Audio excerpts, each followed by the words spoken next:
today, working with my tripod. Come on, keep up. Keep up.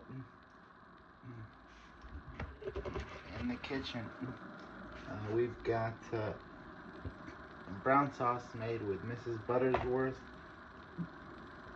balsamic vinegar, Worcestershire sauce. Leanne Perrins is the best one. Leia, maybe. Some Kikkoman soy sauce.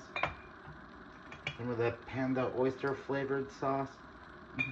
That's the brown sauce for the beef. And to show you the beef here, we've got some HEB Fresh, 100% natural. Here it is. Look at the price on that, $7.44 for these. They're about as thick as a finger. And usually when you get beef and brown sauce, you're gonna get like broccoli with it, right? But I don't have broccoli, and I'm kind of a sweet tooth myself, so I thought I'd make it with apples. I've got 2 apples here, and some maraschino cherries. That'll be the fiber in the beef. And to season it, we've got a thing of sweet and low. And other than that, I just got a pot of rice cooking on the stove here. It's not even close to being done. And I think the prep ought to be pretty simple. Just I cut the beef into slivers, pan fry it in butter with the brown sauce, and then add the chopped apples and the maraschino cherries. So let's get to work.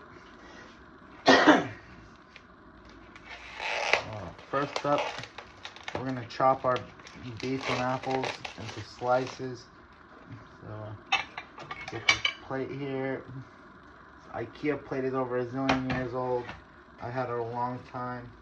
Probably so full of germs that it'll kill me if I try to eat off. All right.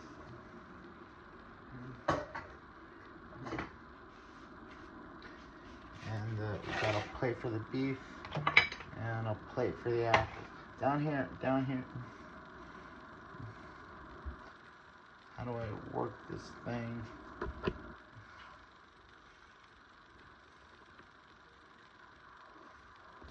Using the little joystick on the motor. You can stop tracking my face.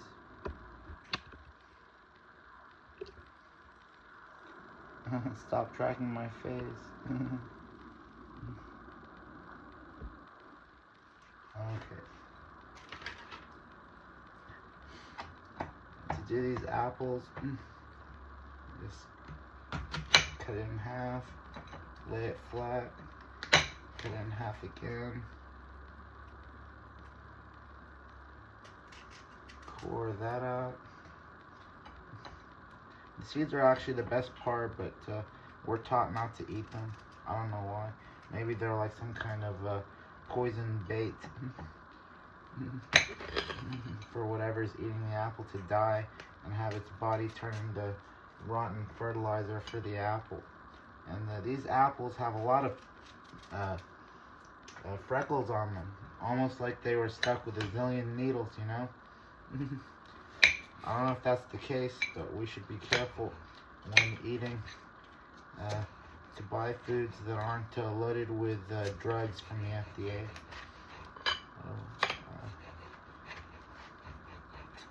That's how I would prepare the apple.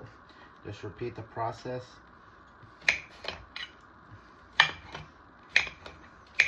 You can cut it either from the red part or from the white part.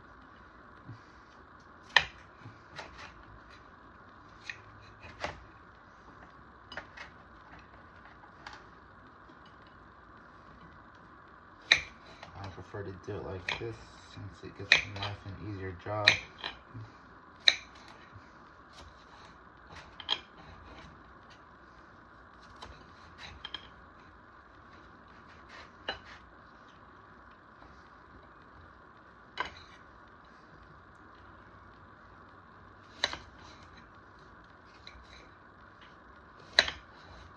If you have a big piece of apple, you can cut it into thirds instead of halves before chunking it.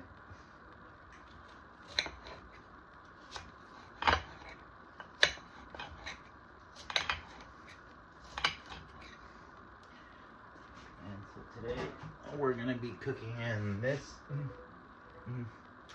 pan here.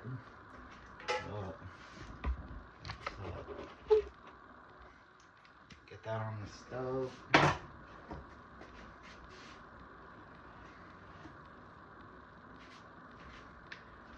And put our apples in. It isn't turned on yet, but I just need space to chop.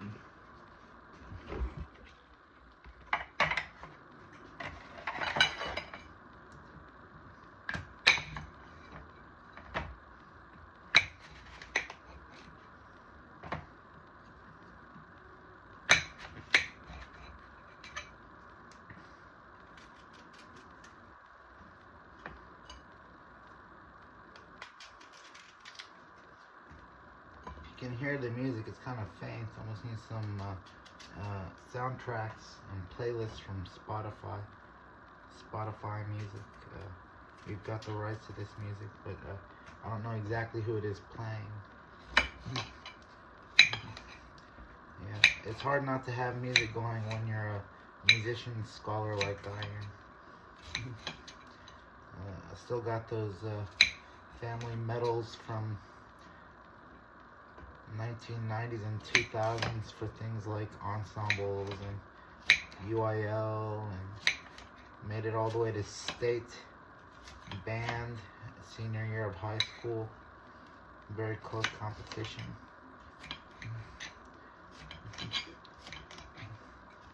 And wow, once you do that, everyone wants you pumping music all the time like you're some kind of radio yourself. Well, I tried to teach myself to sing and stop tooting my horn because the buzzing was bad for my lips. And I didn't want to blow my voice out and lose my ability to speak. So, medals are mostly useless now, but I still like to listen to music like all the time. Constant flow of songs.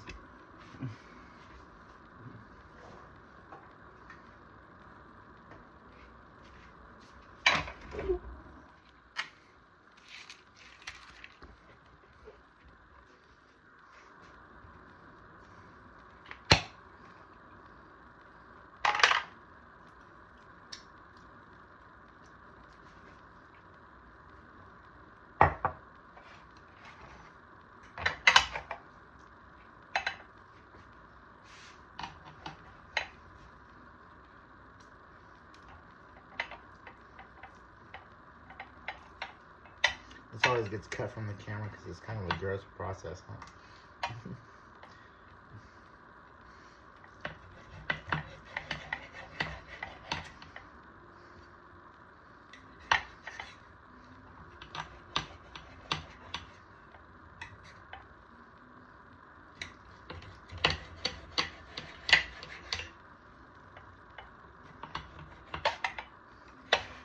I'm going to make these fillets rather small because I want them to be bite-sized. And, you know, from my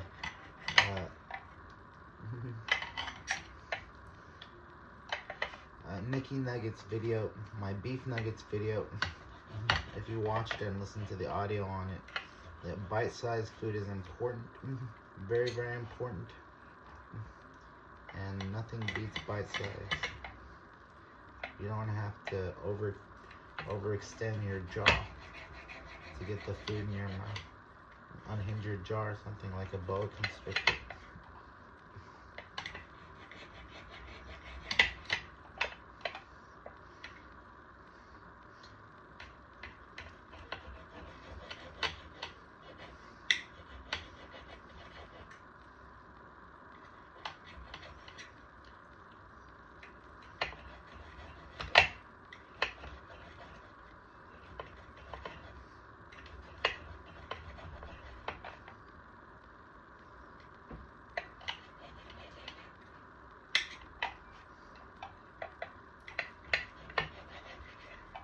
Okay. We got that.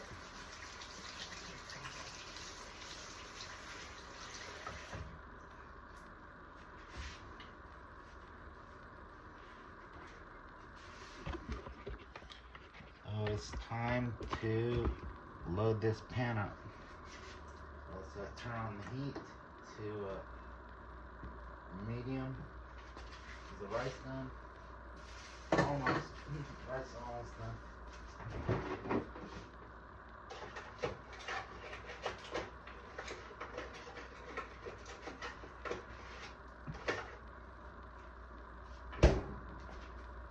Some butter. How many tablespoons is that? Can you count that fast? A smart monkey can count that fast. Even a smart cat can do it these days because cats are getting smart. I've been volunteering at Austin Pets Alive in the ringworm ward. As a joke, I like to call myself the Lord of the Rings. I'm the Lord of the Ringworm Cats.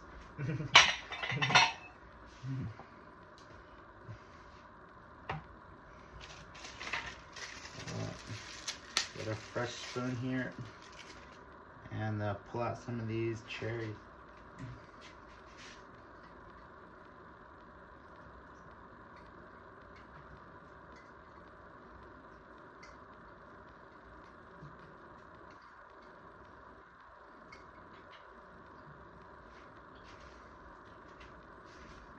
And then apply the brown sauce.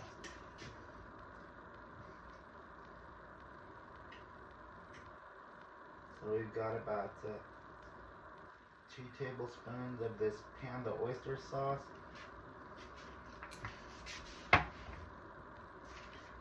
2 tablespoons of Kikkoman soy sauce.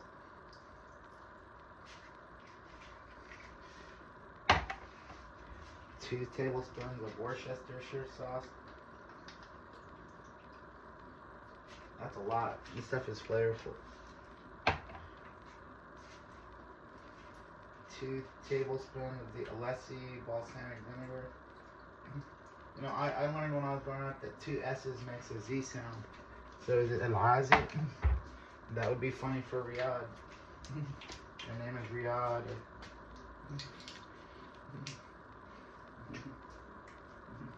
Has something to do with desire or urge or willpower or something like that. And so this Mrs. Butterworth. And then you add your sweeten up.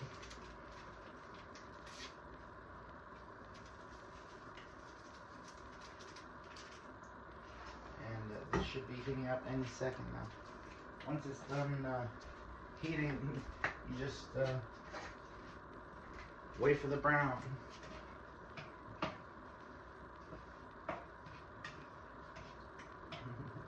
The beef to brown and then plate it with the rice. Let's get this a little closer so you can see what it looks like.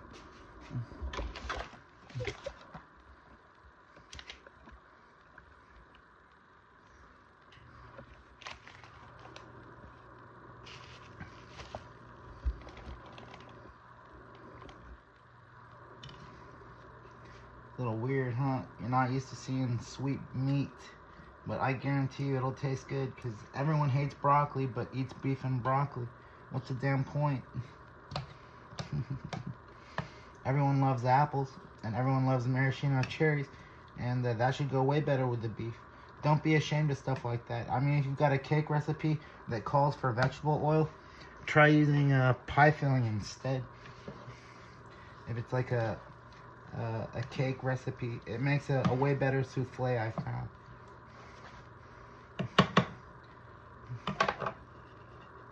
Let's check on this rice one last time. Yeah, it looks good.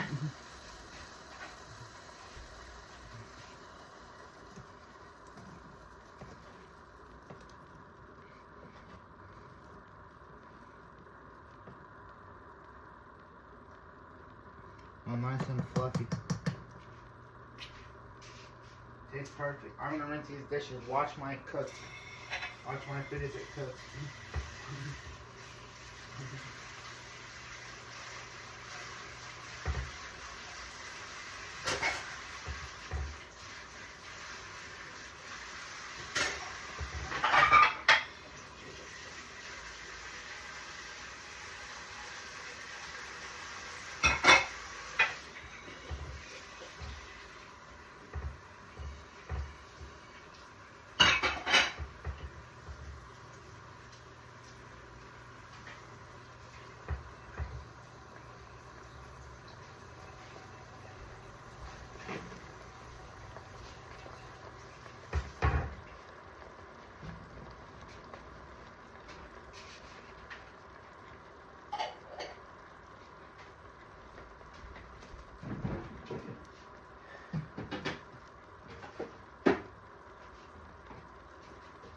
And you know what?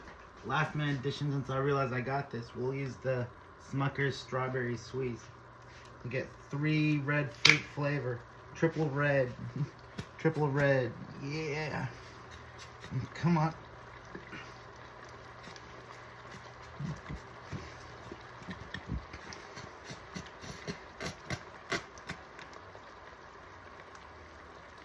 Just about 2 tablespoons.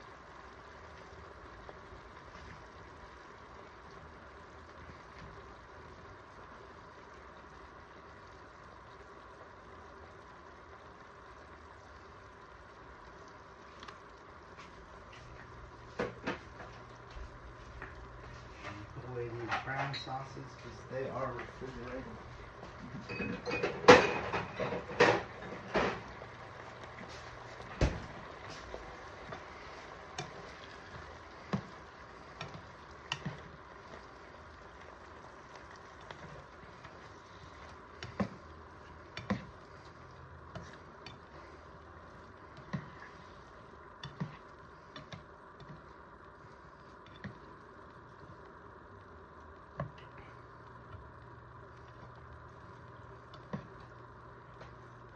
Put the heat up a little higher on this. Doesn't look like it's searing very hot. All the sugar's already bubbled and solidified. But if the sauce looks a little thin like this, oldest trick in the book, everyone tells you about this trick.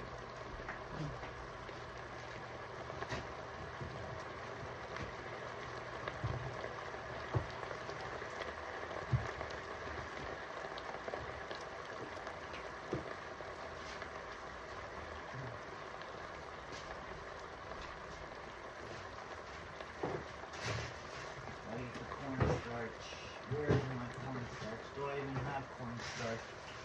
Did someone throw it out because they were afraid it was chemically unsound? Okay. Cornstarch here. Oh, here it is. We've got some Labrador cornstarch thickener.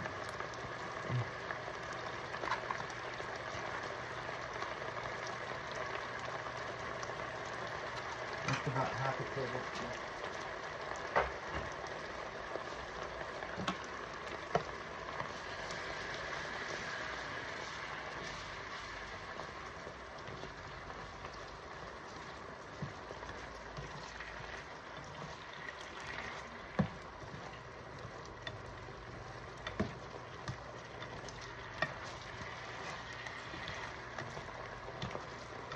And you know, Thanksgiving traditions are weird, but if you want to turn this into a Thanksgiving tradition, like a lot of people like to get Chinese food for Thanksgiving and Christmas instead of doing the whole feast thing. And you got to stop with the same traditional methods and start to come up with some new traditions and make traditions great again. You know, stop doing what you've been doing and try something new once in a while, like a guy with orange hair for president. Instead of white hair.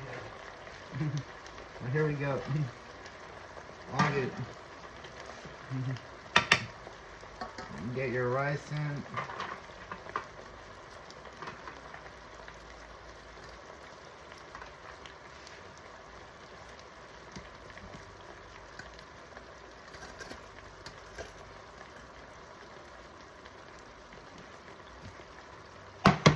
turn the heat off that. Okay. And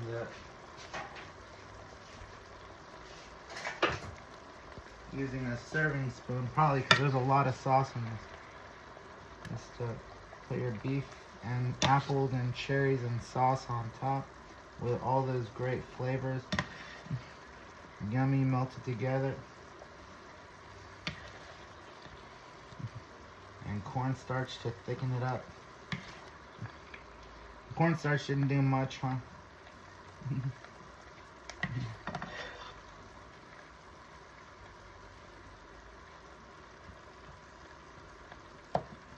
You know, I'm not one to brag, but that looks pretty good if I don't say so myself. And I do. Well, let's take our finished... Oh, that's hot. Try this.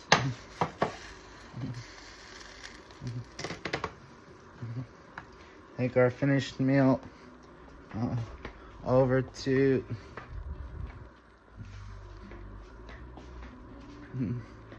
the deck and wait for it to cool before enjoying.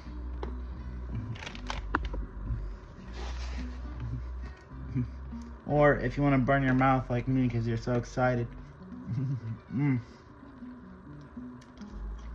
Holy cannoli, that's yummy.